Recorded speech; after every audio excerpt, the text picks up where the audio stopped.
राम कृष्ण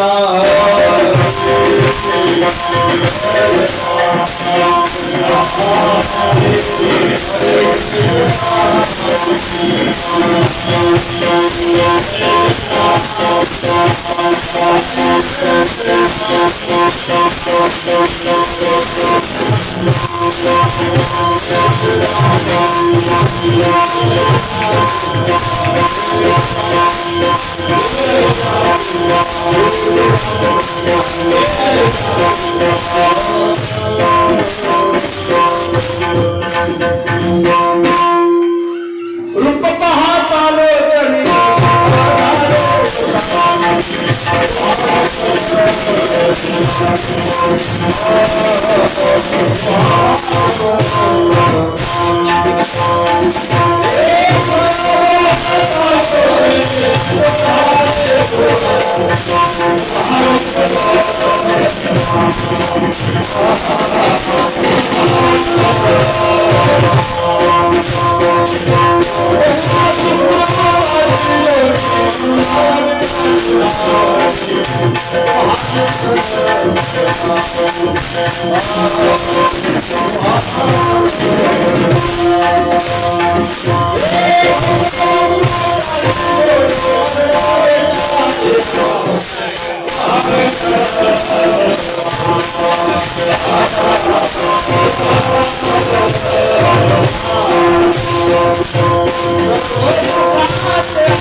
जाने राम राज्य कायो मुनि अमासी जाने राम राज्य कायो मुनि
अमासी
झाले राम राज्य काय होणे आम्हासी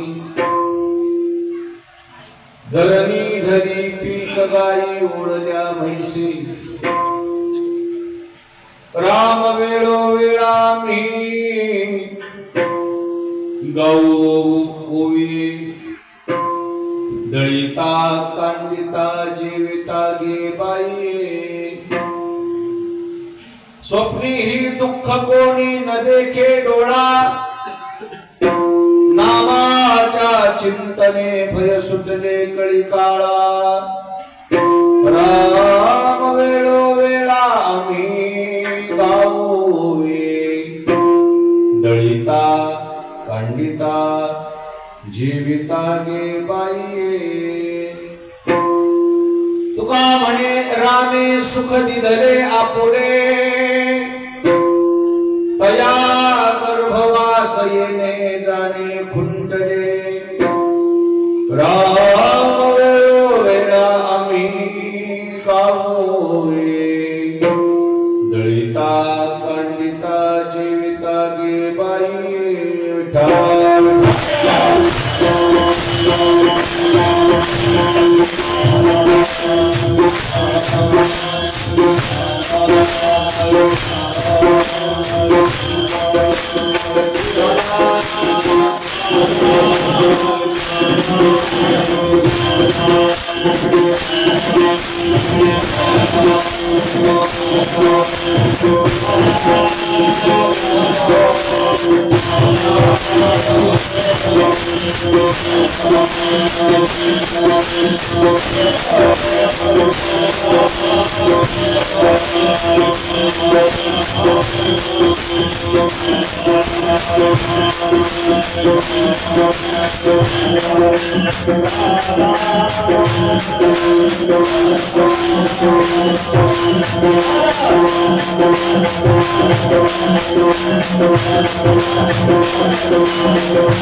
ग्रामदेव मारुतीरायांच्या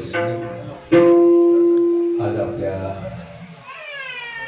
नळेगाव नगरीमध्ये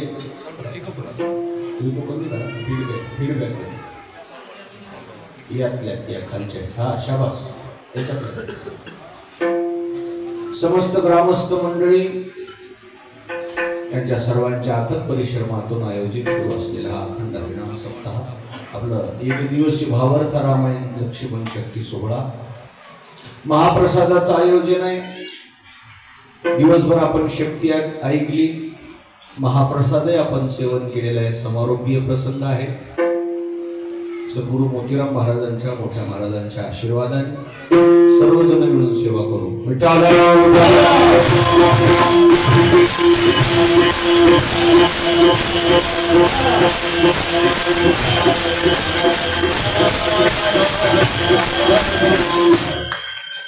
सेवेकरता घेतलेल्या अभंगामध्ये जगद्गुरु तुकाराम महाराजांनी राम राज्याचं वर्णन केलेलं आहे।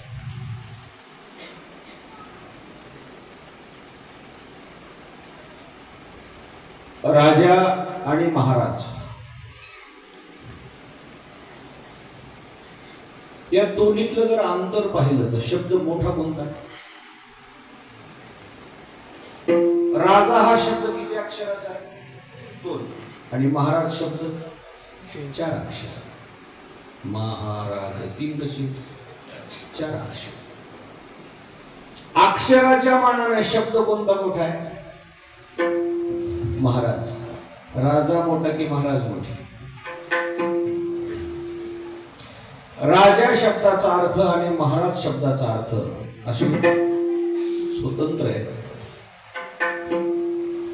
बाहेरच्या शत्रूला जिंकतो त्यांना राजा म्हणतात आणि आतल्या शत्रूला जिंकतो त्यांना महाराजा म्हणतात।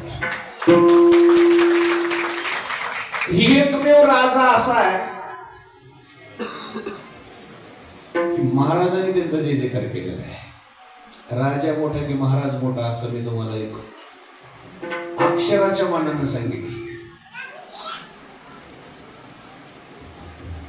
जय जयकार राजाने महाराजाचा करावा, महाराजांनी राजाचा जय जयकार करावा, राजानं महाराजांचा जय जयकार करावा। आजच्या या अभंगामध्ये कोणाकोणाचा जय जयकार केला? तुकाराम महाराज राजे का महाराज? राम राज्य महाराज। महाराजानं राजाचा जय जयकार करावा असं राजानं वागावं।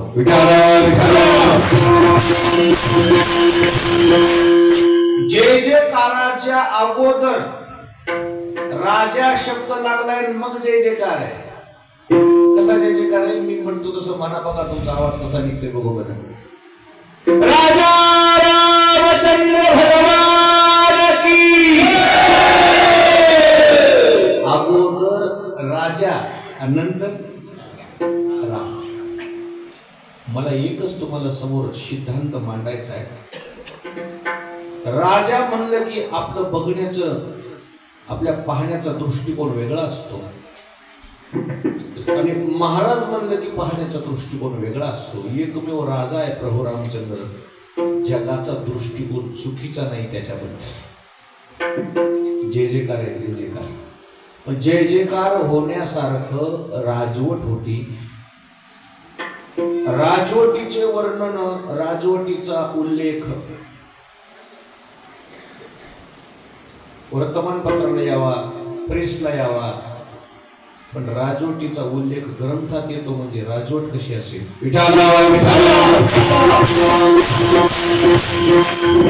ग्रंथ भोगी लोकांची नोंद घेतच नाही, ग्रंथ त्यागी लोकांची नोंद घेत। आमच्या ग्रंथाने राजवटीचं वर्णन घेतले, वर्णन केलं, याचा अर्थ ती राजवट सामान्य नव्हतीच। त्या राजवटीमध्ये काहीतरी तथ्य दडलेलं असावं। मग ती राजवट कशी होती? प्रभू रामचंद्राच्या नंतर एकच राजा होऊन गेला की त्या राजाचा लोक जय जयकार करते। आता आम्हाला न्यायला गाडी आली होती कोणाची तरी, म्हणजे आम्हाला न्यायला म्हणजे लवकर यावं अशा हिशोबाने आली होती।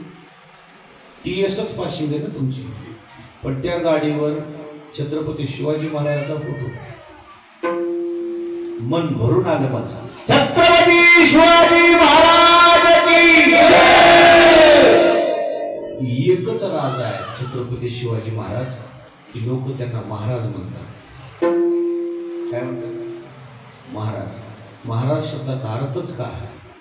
ज्याला इंद्रिय निग्रह साधता आले, आतल्या शत्रूवर ज्यांनी विजय प्राप्त केला, एकमेव छत्रपती शिवाजी महाराज आहेत की आतल्या शत्रूवर त्यांनी विजय प्राप्त केलाय आणि बाहेरच्या शत्रूवर विजय प्राप्त केलाय. म्हणून महाराज लोक सुद्धा त्यांचा जय जयकार करतात.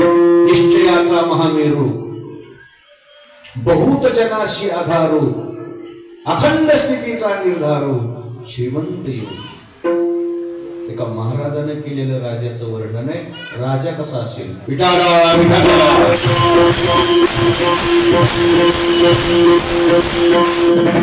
राजवट आणि राजा या विषयावर मला थोडस तुम्हाला शहानिशा करायची आणि मग मी तुम्हाला रामराज्याकडे नेणार. आता नियमानं रामराज्य सुरू झाले. कालच्या 22 तारखेला मर्यादा पुरुषोत्तम रामचंद्र प्रभूची अयोध्या नगरीमध्ये स्थापना झाली. सुदैवानं श्री संत मोतीराम महाराजांच्या मोठ्या महाराजांच्या पुण्याईनं तो सोहळा मला या डोळ्यानं पाहता आला. डोळ्याची पारणे पिटली.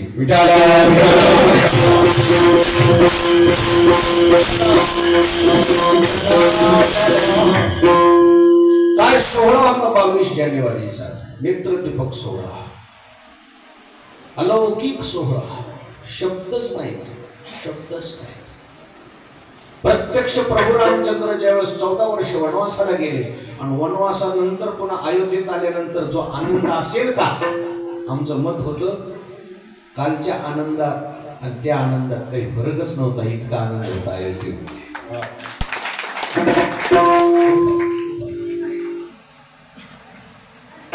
7,500 मंडळी होती त्याच्यामध्ये निमंत्रित. 4,500 साधू होते आणि इतर काही उद्योगपती, काही खेळाडू, काही ऍक्टर, काही अजून विविध क्षेत्रातले मान्यवर होते. 4,500 साधू संत होते. आपल्या देशामध्ये, आपल्या सृष्टीमध्ये 151 संप्रदाय आहेत. संप्रदाय किती आहे? 151 संप्रदायाचे धर्मगुरू होते, धर्माचार्य. आम्ही आमच्या घरून निघाल्यापासून घरी येईपर्यंत प्रोटेक्शन होतं सगळं. प्रत्येकाला प्रोटेक्शन. एसपीचा फोन, कुठे काय कसे. इतका विधिवत सोहळा पार पडला. बरोबर तेवढे सेकंद संपले, वायुसेनेचे हेलिकॉप्टर आले पुढे घेऊन. 7,500 लोकांच्या डोळ्याला धारा लागल्या का? प्रभू रामचंद्र विराजमान आहेत सिंहासनावर. काय आनंद होता तुम्हाला काय सांगा. ती सोहळा संपल्या मलाच नाही, अयोध्येतल्या प्रत्येक धर्माचार्याला असं वाटू लागलं आता इथं मेलं तरी काय नाही, आता सगळं इतका नाही. विठाला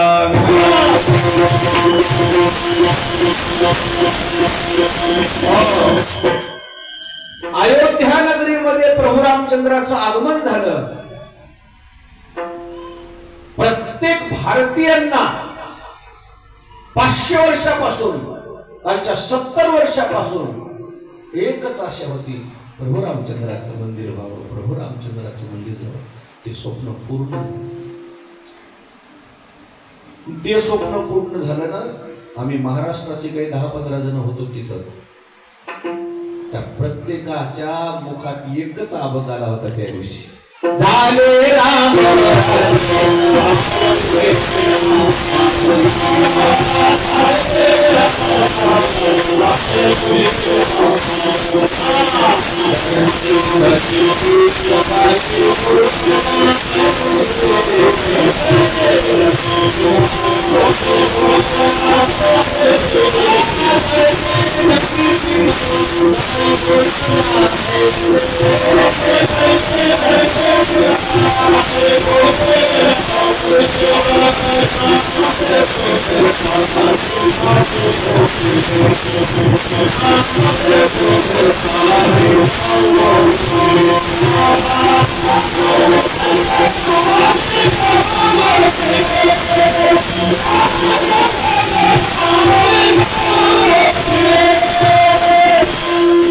प्रत्येक आलेल्या माणसाला एकच इच्छा होती, आज काय आले? रामराज्य. राजाची गोडी आहे समाजाला? त्याचं कारण आहे प्रभू रामचंद्राच्या राजवटीमध्ये प्रजा सुखी होती. प्रजा कशी होती? सुखी होती. राजाचा धर्म आहे, राजाचा धर्म आहे, प्रजा हाच त्याचा परिवार आहे.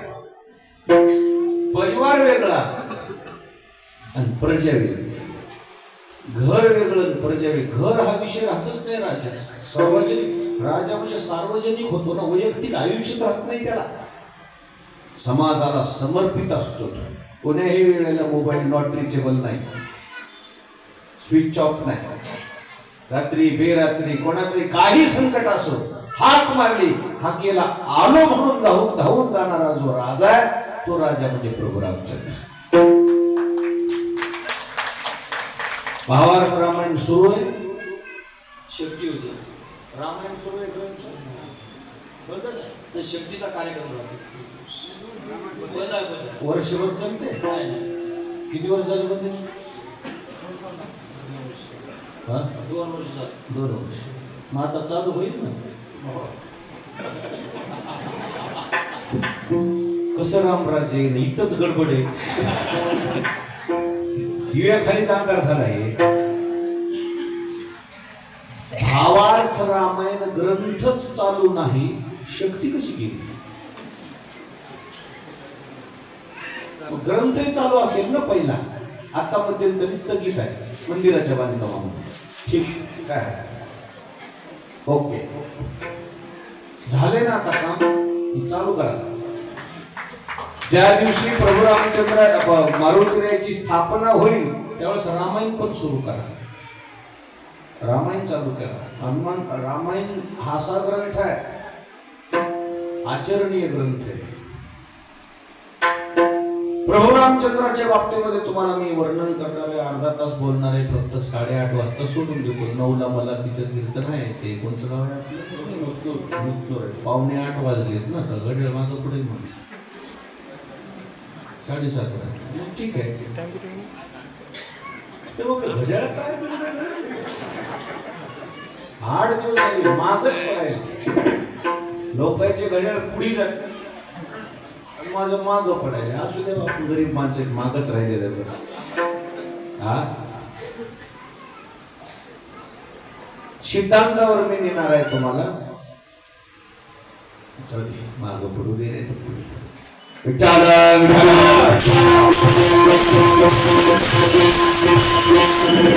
माझा मुलगा का निघाला होता रामायणाचा त्याचं कारण सांगतो तुम्हाला. कधी जेव्हा लक्षात येईल तेव्हा मात्र तुम्ही बारकाई नाही का. मर्यादा पुरुषोत्तम रामचंद्र प्रभू वनवासाला निघाले ना, 88 ओवे तिथले. 88 नाथ भागवत, नाथ रामायण, तुळशी रामायण.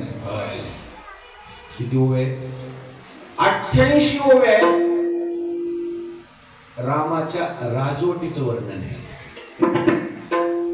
वनवासाला जाणार म्हणजे सकाळी, त्या दिवशी प्रभू रामचंद्र झोपले नव्हते.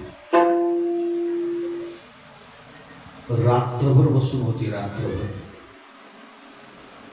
कारण काय होतं माहितीये का? जेवढं मंत्रिमंडळ होतं का तेवढं मंत्रिमंडळ बोलून घेतलं होतं.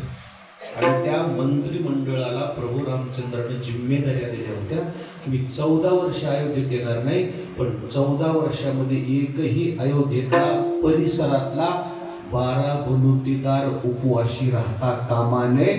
जर तसं माझ्या एकही उदाहरण कानावर पडलं तर मी अयोध्येत पाय ठेवणार नाही. जन्मभर राजा म्हणून कोणाचं नियोजन होते? ज्याला स्वतःला वनवास झालाय का त्यानं प्रजेचा वनवास होऊ नये म्हणून रात्रभर केलेलं जागरण, त्याचं नाव रामराज्य.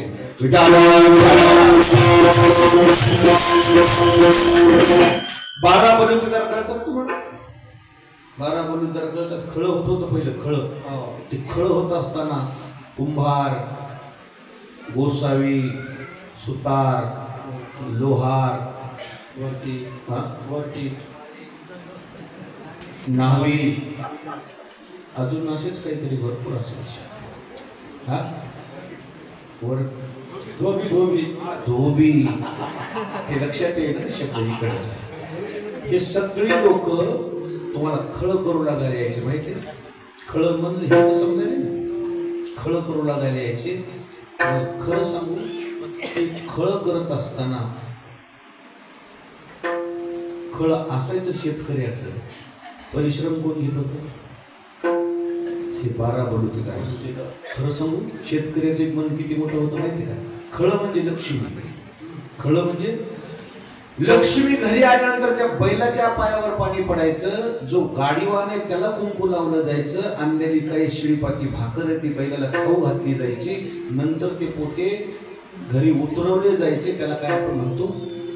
लक्ष्मी. काय म्हणतो आपण त्याला? लक्ष्मी. ती लक्ष्मी घरात यायच्या अगोदर शेतकरी अगोदर 12 बलुतेदारात पदरात टाकायचा. 12 बलुतेदाराचं माहिती.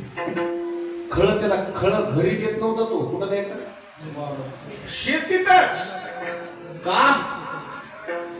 मला जे भगवंतानं दिलेलं आहे, मला जे परमात्म्यानं दिलेलं आहे, मी एकटा खाणार नाही, मी आपण खाल्ल्या नाही. पहिले हे तुम्हाला घ्या, नंतर मी घरी घेऊन जातो. आणि जे खळ करू लागायला आलेली माणसं आहेत ना, मालक नुसता जागेवर बसायचा, पोत शिवून गाडी टाकीपर्यंत कष्ट करायचे. गाडी बैलात टाकीपर्यंत कष्ट करायचे. घरी सुद्धा उतरू लागायचे. आणि घरी उतरू लागायचे. मग आपल्या घराकडे जायचे. हे जे 12 बलुतेदार आहेत ना, ते 12 बलुतेदार शेतकऱ्याला आपला मित्र समजत होते. नंतर शेत्या संपल्या, नंतर खळे संपले, ते काम बंद झालं. पण प्रभू रामचंद्राच्या काळामध्ये हे जे 12 बलुतेदार होते यांना जगवायचं काम प्रभू रामचंद्र म्हणायचे आपलं. समाजाच्या कामासाठी, समाजासाठी हे कष्ट करतात. पहिले पैसे नव्हते नाव्याला, काय बलूतच द्यायचे ना. कुंभाराला पैसे नव्हते. गाडगे गेल्यावर काय द्यायचं? धान्यच द्यायचं.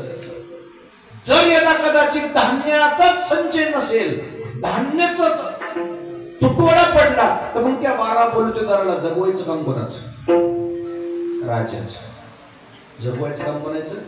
राजाचं. आणि म्हणून प्रभू रामचंद्रानं त्या काळातल्या वनवासाला जायच्या आदल्या दिवशी रात्रभर जागरण करून 14 वर्षाचं नियोजन केलं. मग वनवासाला गेले. त्याला राजा म्हणतात. त्याला काय म्हणतात?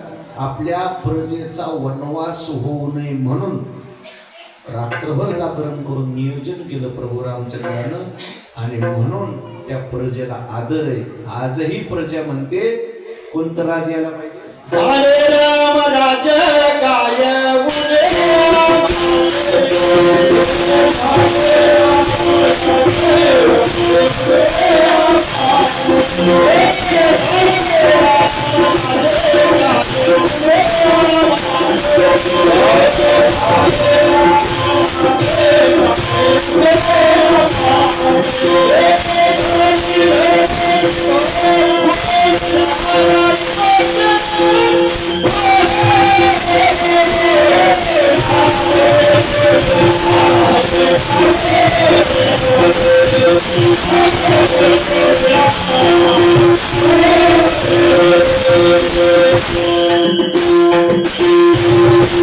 झाले रामराज्य काय होणे आमासी. धरणी धरे पीक गाई ओढल्या म्हैसी. रामराज्य यावं का म्हणतात लोक? राजा कसा होता ना, जनतेच्या मुखात गेल्याशिवाय घास खात नव्हते प्रभू रामचंद्र. आणि जनतेचा फैसला हा प्रभू रामचंद्रानं शिरसा वंदे मानला. जनतेचा फैसला. खरं सांगावं, वाल्मिक ऋषीच्या आश्रमामध्ये सीताई साहेबांना राहावं लागलं. कोण फैसला केला? जनतेचा. एकच धोबी, एकच धोबी, त्याचं एकच वाक्य प्रभू रामचंद्रानं ऐकलं. वाल्मिक ऋषीच्या आश्रमात राहावं लागलं. बारीक बारीक लेकरं. प्रजेचा विचार हा शिरसावंदे, अंतिम निर्णय हे प्रजेचा, असा मान्य करणारा राजा रामराजा. विठाला विठाला.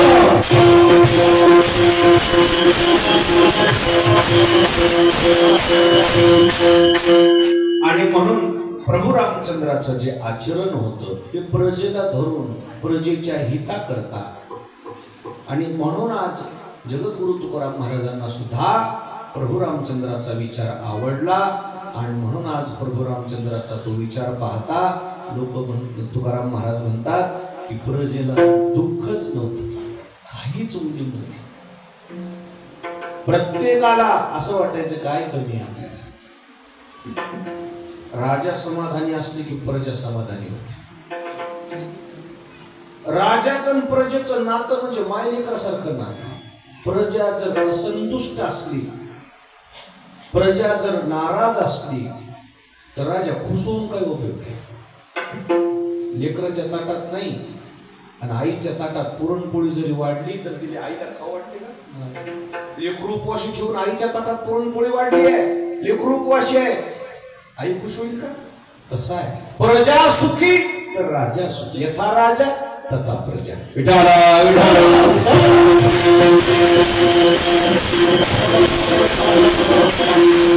बरं सांगू तुम्हाला, प्रभू रामचंद्र वनवासाला गेलते ना, सगळं अयोध्या संघ निघाले, पूर्ण अयोध्या सोबत निघाले, पूर्ण अयोध्या.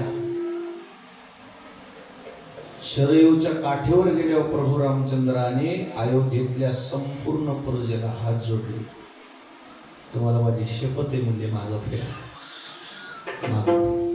देवानं शपथ घातल्यावर लोक थांबले, नाही तर लोक म्हणाले देवा तुम्हाला वनवासन आम्ही कसं घरी राहू, आम्ही तुमच्या सोबतच राहू. इतकी प्रजा राजाच्या सोबत राहावं. किती वनवास झाला तरी वनवासाची तयारी असावं. याला म्हणतात राजा रामचंद्र प्रभू. देवासाठी वनवासाची तयारी होती लोकांची. असं प्रभू रामचंद्राचं आचरण असल्यामुळे जगद्गुरु तुकोबारायाचं म्हणणं आले, कोणालाच काही कमी नव्हती. काय उणी आम्हाशी. खरं सांगू तुम्हाला, राजाही चांगली वागली, प्रजाही जरी चांगली वागली, दोन्हीचं जर आचरण चांगलं असलं ना, निसर्ग सुद्धा साथ देतो. विठाला विठाला.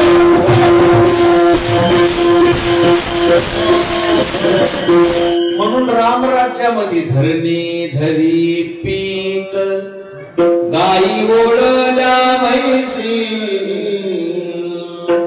ओला दुष्काळ नव्हता, कोरडा दुष्काळ नव्हता, भरपूर जमिनी पिकायच्या. पिकलेल्या जमिनीला मालाला भाव मिळायचा आणि मिळालेले पैसे जपून वापरायचे. मिळालेल्या पैशामध्ये लोक संतुष्ट राहायचे. आताची परिस्थिती कशी, संतुष्टच नाहीत ना, संतुष्टच. प्रभू रामचंद्राच्या काळामध्ये लोक संतुष्ट होते. आज कोणीच संतुष्ट नाही. वयोमानाने केस पांढरे होणं साहजिकच आहे, पण वडिलाचे केस अजून काळे आहेत आणि पोराचेच पांढरे व्हायलेत म्हणजे याचा अर्थ कसे संतुष्ट आहेत का. कारण काय, हे अकाली केस पांढरे होणं, केस पिकणं, याचा अर्थ कुठंतरी विचाराचाच त्याच्यावर विषय, अति विचार. दुसरा विचारच नाही लोकांच्या. आता प्रत्येकाच्या डोक्यात एकच विचार आहे, रात्रातून श्रीमंत कसं झालं पाहिजे. एकच विचार, श्रीमंत. त्याच्यासाठी काही तयारी आहे बघ, काही तयारी, काही कुठल्या थराला जायची तयारी. नीच विठाला विठाला.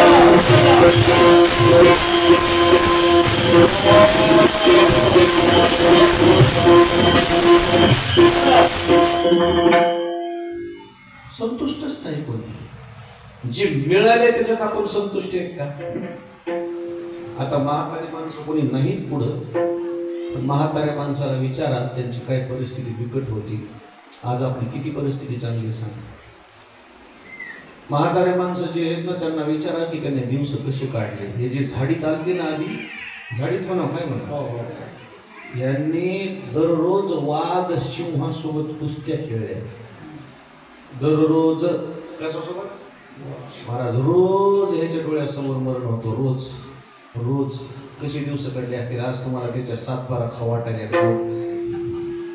त्याचे विचार करायचे कशी दिवस काढले. झाडपाला खाऊन राहिली ती झाडपाला. त्याला कोण डबा देऊन गाढवाला खाऊन दिवस तरी संतुष्ट होते. आज काय पाहिजे तुम्हाला बघा ना, संतुष्टच नाही. कितीही मिळालं अजून मिळवच वाटत, कितीही मिळालं मिळवच वाटत. अजून मिळते का, अजून मिळते का, अजून मिळते का. मिळवण्यासाठी कुठली तयारी आहे मग ती नाही समजलं तुम्हाला.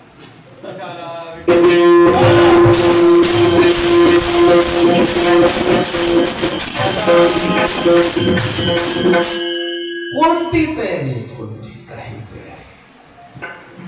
आता तर काही लोक त्यांचं मोबाईलवरच ध्यान आहे. काही करून, काही खेळून, काही हे करून, काही कुठं लावून, कुठं पैसे लावून आपल्याला रात्रीतून होऊन येते का बघायला. आणि जाहिराती येत ना कशा, मला नाही याच्यात म्हणता येत.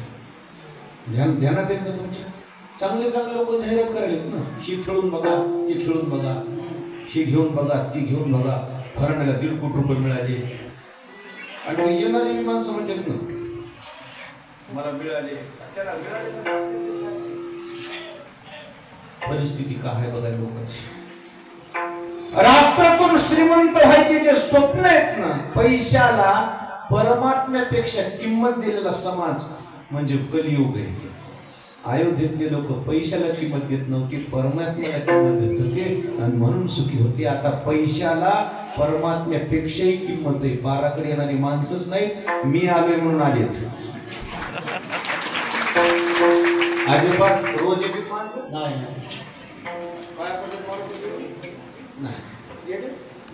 आज मी आलो, टीव्ही पुढे बसते. परमात्म्याची किंमतच नाहीये, पैशाची किंमत.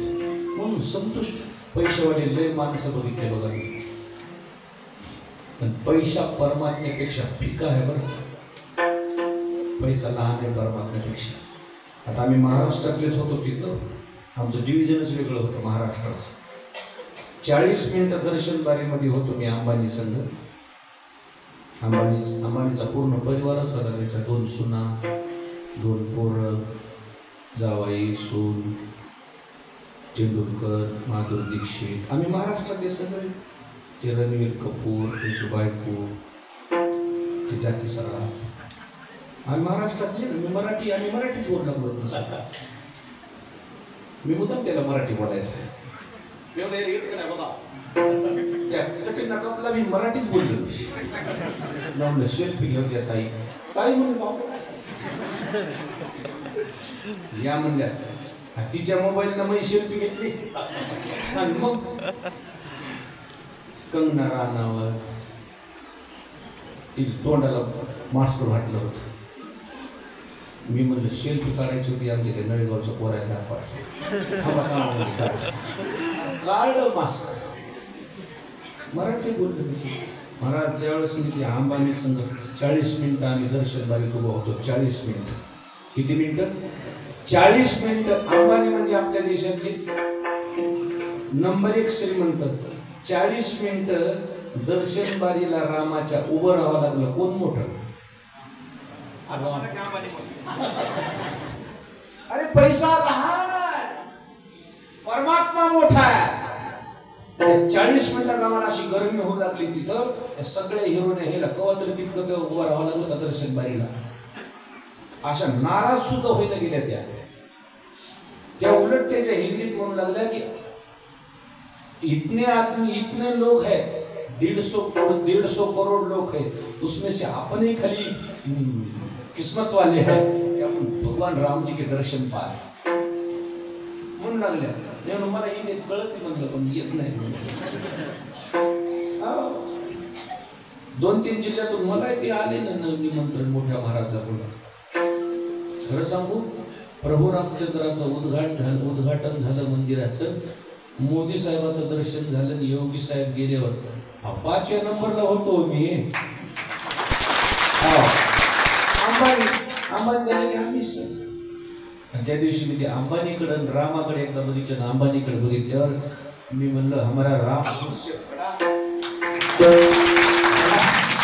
मोठा आहे देव. 40 मिनिटं काय ते सगळे म्हणाले बोलो मत, कुछ भी बोलो मत, गर्मी हो रही कुछ भी बोलो मत, क्योंकि आपण राम जी का दर्शन पाहाय. बारीक बारीक लेकरं होती, श्रीमंताची लेकरं. 100 विमान उतरले होते अयोध्येला. तुम्ही पाहिले का? किती उतरले?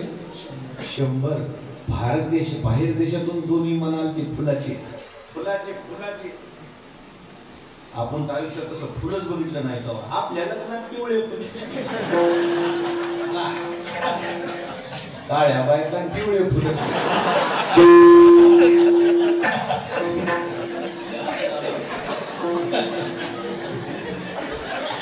पिवळ्या बायका आपल्या दिवशी रंगाचे डबे संपते. काय मंदिर सजविल प्रभू रामचंद्र. आयुष्यात मी पहिल्यांदा फुलं पाहिली. आयुष्यात पहिल्या दिवशी बी गेलो मुद्दाम बघायला. आणि आम्हाला पासच होते.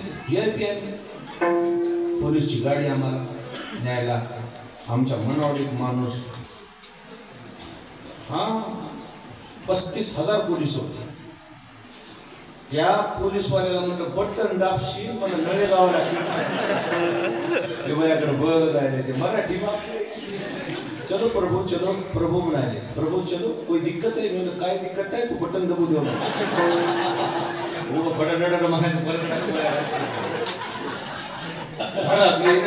सरळ म्हणाले.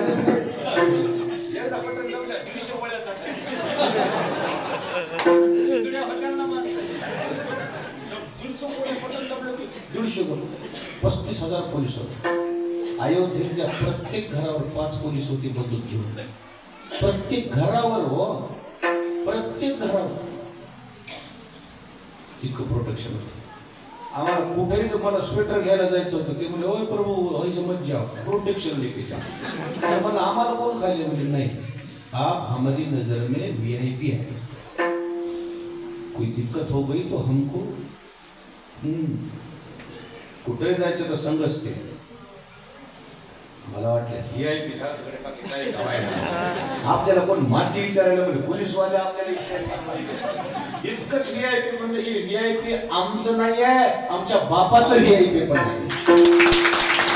मोठ्या महाराजाचा आहे, मोठ्या महाराजाचा आहे. त्यांचे कष्ट आहेत. राम राज्य काय होतं तिथं त्या दिवशी दिसलं. विमानाला फुलं आली होती बाहेर देशातून माझ्या देवाकरता सजवायला. 8 दिवस फुलं काही खाल्लं नाही. 8 दिवस जशाला कसे हो हो हो हो प्रसन्न. ती प्रसन्नता प्रभू रामचंद्राच्या चरित्राची प्रसन्नता आहे. कशाची प्रसन्नता? चरित्राची. तुमच्या वागण्याचा सुगंध सुटतो. वागण्याचा, तुमच्या आचरणाचा सुगंध सुटतो. मला खरं सांगू, तिथं त्या चांगल्या लोकांमध्ये आम्हाला होतं बसायला. ईमेल वाचून दाखवलं एका चांगल्या डिप्टी कलेक्टरने मला. महाराज ईमेल बघा. अयोध्येतल्या 1000 मुस्लिमांनी मुख्यमंत्र्याला पत्र लिहिलं होतं, आम्हाला प्रभू रामचंद्राचं दर्शन घेऊन द्या. 1000 लोक दुसऱ्या दिवशी, तिसऱ्या दिवशी आम्ही आल्यावर प्रभू रामचंद्राच्या पाया कळायला गेले. जय श्रीराम. त्याला रामराज्य म्हणतात.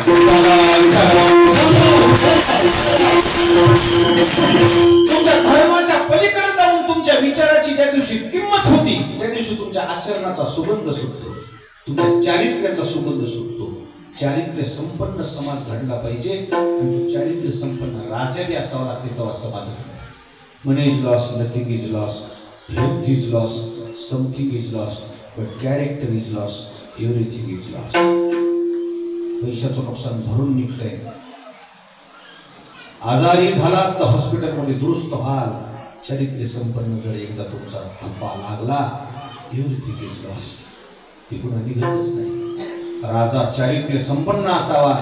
असा चारित्र्य संपन्न आमचा राजा असल्यामुळे निसर्गाची साथ होती. निसर्गाची धरणी धरी पीक गाई ओळल्या म्हैसी. 12 महिने काही म्हशी दूध देत होत्या. 12 महिने नद्या वाहत होत्या. 12 महिने पाणी. ओला दुष्काळ नाही, कोरडा दुष्काळ नाही, भूकंप नाही, गारपीट नाही, सुनामी नाही. रोग रोग रोग नाही, भ्रष्टाचार नाही,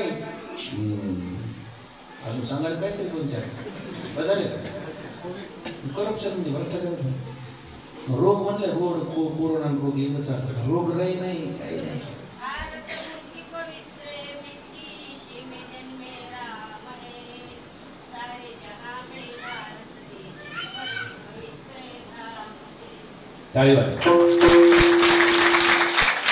सकाळी 6ला गाणी सुरू व्हायचे अयोध्येत. 1000 माईक लावले होते बाई. ते माईक नाही ते भोंगे 1000. मनानं मुस्लिम मध्ये आमच्या घरावर लावा, आमच्या घरावर लावा. खरं सांगू अयोध्येतले माकडे झेंडे घेऊन वरीवर नाचू लागले. ओ जय श्रीराम म्हणले, जय श्रीराम म्हणले. काव एवढं मी का बोलतोय रामाबद्दल? चारित्र्य. विठाला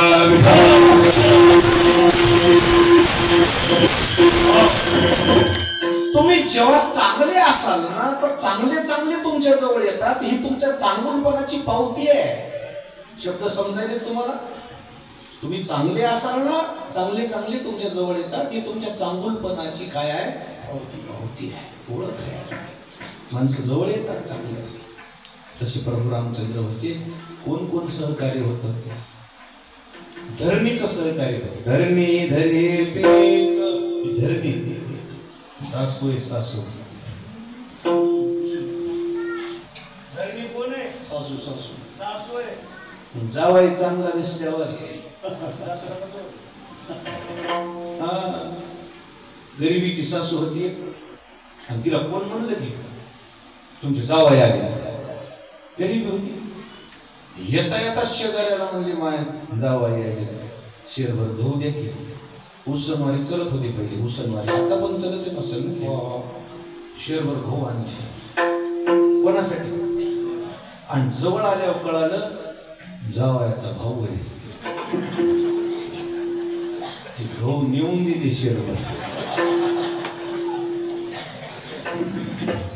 जावाई म्हणजे सासू आणि जावाई हे किती जीवाचं नातं आहे? लेकापेक्षाही जावाई आवडते.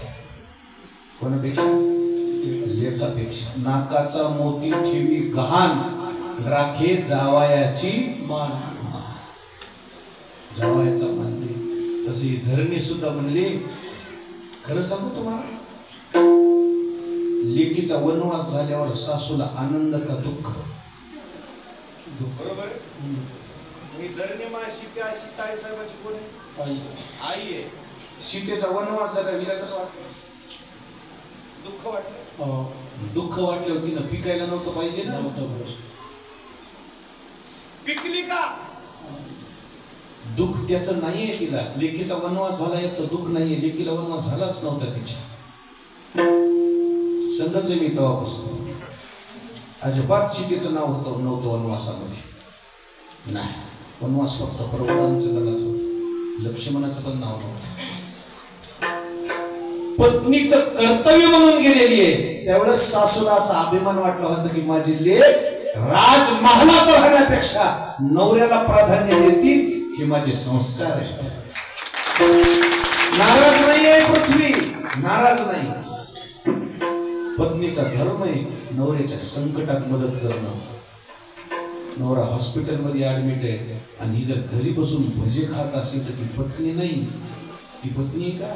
तिला घास गोड लावतो. कोरोनामध्ये माझ्या गाडीला परवानगी होती जिल्ह्यात फिरायला. कुठे? जिल्हाधिकारी माझे दोस्त होते. आम्ही NGOचं काम करायचं. गोरगरिबाला काही अडचण पडली की आम्ही काम करायचं. घरी बसून काय करायचं? श्रीमंत लोक समजा आपलं उठणं बसणं हे त्या श्रीमंत लोकांकडून मी पैसे गोळा केले. आणि जे फिरणारे लोक आहेत, ज्याचा हातावर पोट आहे, त्यांना परभणीमध्ये मी 300 घरून 3 पोळ्या जेवढी ही ती भाजी जमा करायचा आणि 3 क्विंटलची खिचडी करायची. दररोज त्याला खाऊ घालायची. 9000 पोळ्या व्हायच्या. सगळं दिलं. आमची गाडी ना आमची ती पोरं दिसले, तिला आनंद वाटायचा. अन्नदाता आला वाटायचा. तिला कोण खाऊ घालायचे? जिल्हाधिकाऱ्यानं मला परवानगी दिली. काय सांगतील काय हे केलं एवढं. विठाला विठाला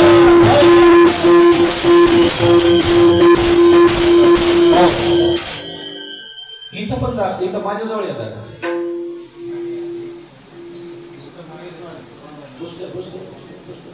बसू द्या ना. राम तिकडे येत का बैठी बैठी तेवढी हिंदी येते ना कामापुरती. त्याला वाटत असेल ना आपल्या रामाचं वर्णन चाललंय. हिंदी में बोलो क्या?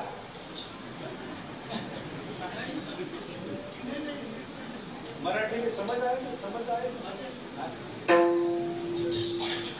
कोई दिक्कत. तिकडची हिंदी बी लई गोड हो. आपली हैदराबादी हिंदी भाग्या भाग्या भटकन पड्या पुन्हा उठ्या पुन्हा सवय का आपल्या हिंदीला. जर मराठी नाही तर हिंदी नाही. आपण निजामाचे हो इकडे. मराठवाडा म्हणजे दुष्काळी.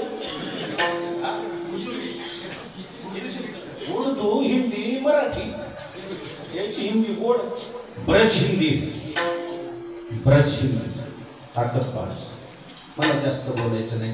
सिद्धांतावर तुम्ही कोरोनामध्ये मी काम केलं ना. एका हॉस्पिटलमध्ये मी दररोज कोरोनामध्ये फिरायचोच ना. जिल्हा अधिकारी आम्ही फिरायचो.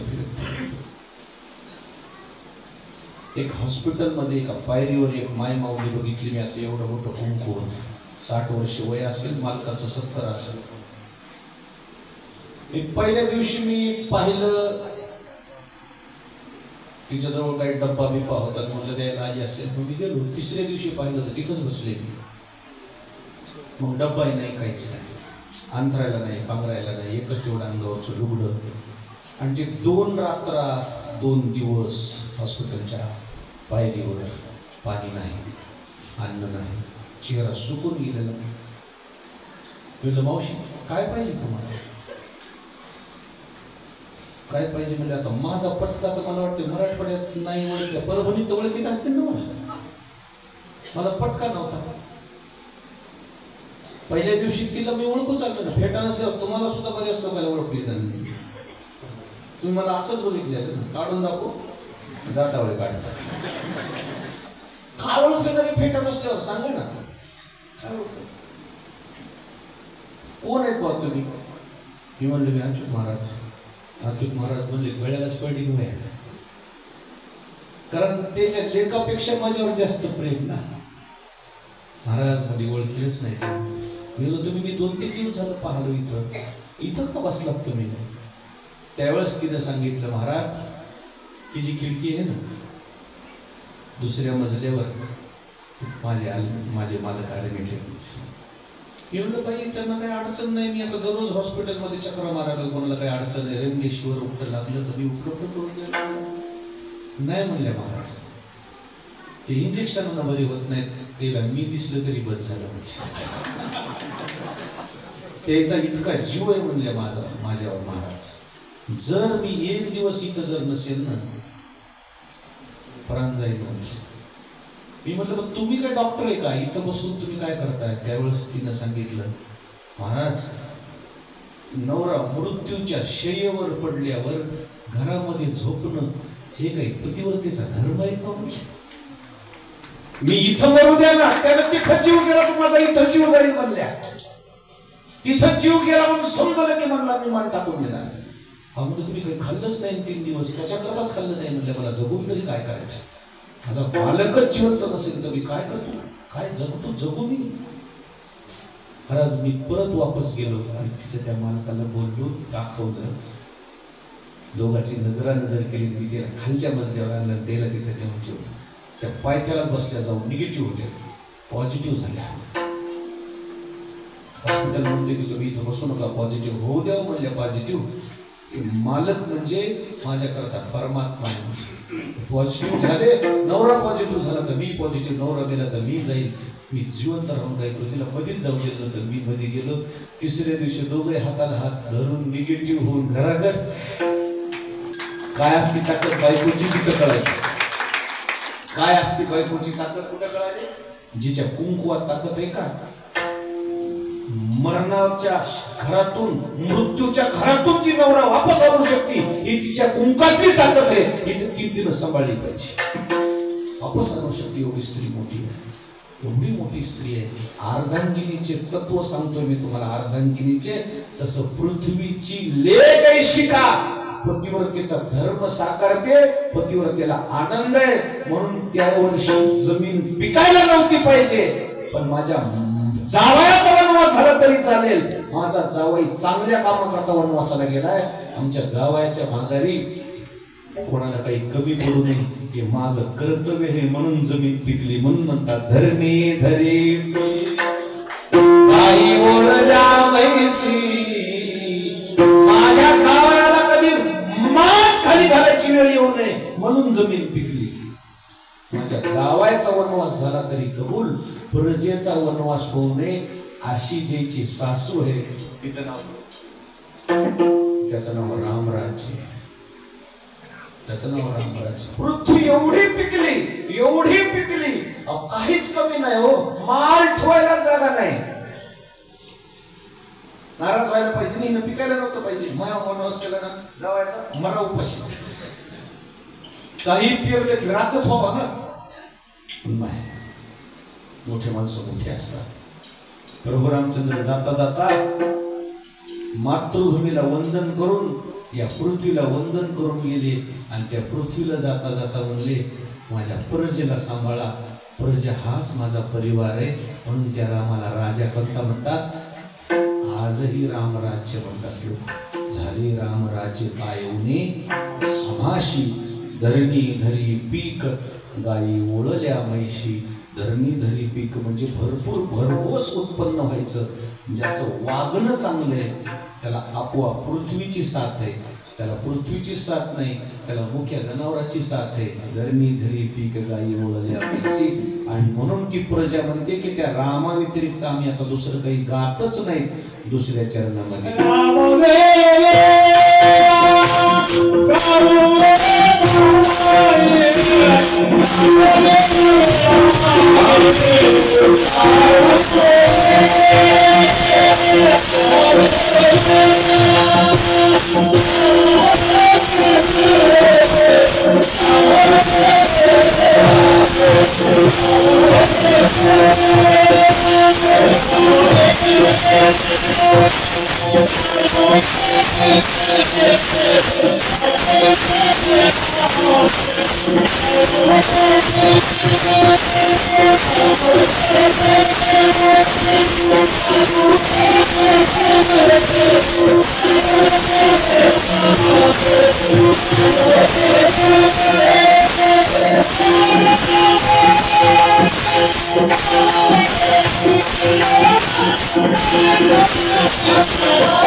मी आत्ताच्या पहिल्या चरणामध्ये प्रभू रामचंद्राचं आचरण, पृथ्वीची साथ, मुख्य जनावरांची साथ हे पाहिले. दुसरा पार्ट वेगळा आहे. आता हा प्रजेचा परमार्थ आहे. राम वेळोवेळा मी गाऊ दळिता कांडिता जीविता गे बाई. देवाचं आचरण, निसर्गाची साथ आणि आता प्रजेची साथ. परमात्म्याच्या भजना व्यतिरिक्त लोक दुसरे काही बोलतच नव्हते. बडबड नाहीच, बडबड नाहीच. काम जरी करताना दिसले तरी तोंडाला कामामध्ये काम. काही म्हणा राम राम. भजन म्हणजे भजन. काम शेतातले, काम घरातले आणि वाचन राम. का रामराज्य कसं काय आनंद नाही तर काय राहील मला सांग. खरं सांगू, जागृत अवस्थेत दुःख नव्हतंच. त्याला स्वप्नी हे दुःख कोणी मध्ये डोळा. नामाच्या चिंतने भय सुटले कळी काळा.